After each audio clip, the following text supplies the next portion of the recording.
Emma Carter had always dreamed of an adventure, but she never imagined it would come in the form of a letter.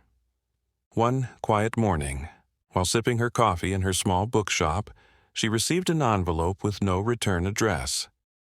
Inside, there was a single sheet of paper with a handwritten message.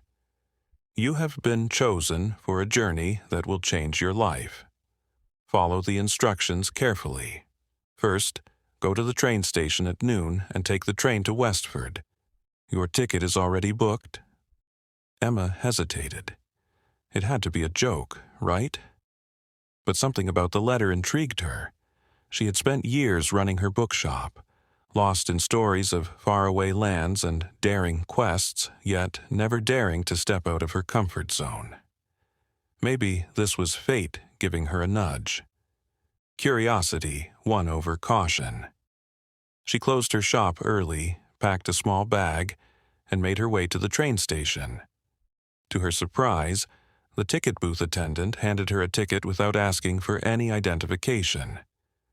"Enjoy your journey," he said with a knowing smile. As the train rumbled away from the city, Emma found herself seated next to a man in his 60s, dressed in a sharp gray suit. He looked at her, then at the letter she still held in her hand. "So, you received one too?" he asked. Emma's heart skipped a beat. "You mean, you got a letter like this?" The man nodded. "My name is Arthur. I got my letter 3 days ago. It told me to be on this train. I have no idea what's waiting for us, but I couldn't resist the mystery." Emma's excitement mixed with nervousness. "Do you know who sent them?" Arthur chuckled. "If I did, it wouldn't be much of an adventure, would it?" The train ride lasted 2 hours, passing through picturesque countryside before arriving in Westford, a quiet town Emma had never visited before. As they stepped onto the platform, another letter awaited them, taped to a lamppost. "Proceed to the Rosewood Inn. A room has been prepared for you. Trust the journey." Emma exchanged a glance with Arthur. "I guess we're in this together." The Rosewood Inn was a charming old building covered in ivy.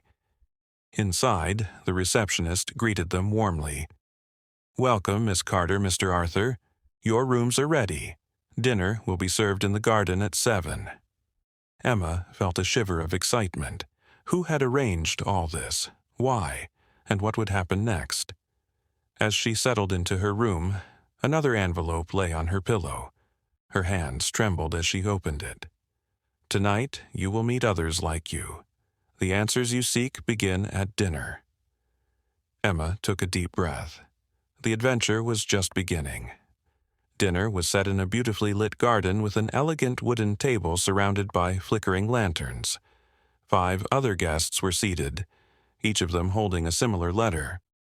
As Emma and Arthur sat down, a woman in her 40s with dark hair and an air of quiet confidence spoke first. "I'm Margaret. My letter arrived last week. I had no idea what to expect, but something told me I had to come." The others introduced themselves: Daniel, a history professor, Claire, an artist, and James, a retired pilot.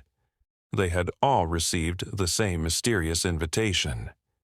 As they exchanged stories, the inn's owner, an elderly gentleman named Mr. Sterling, approached. "You are all here because you were chosen. Each of you possesses a quality that makes you special. But the true test begins now."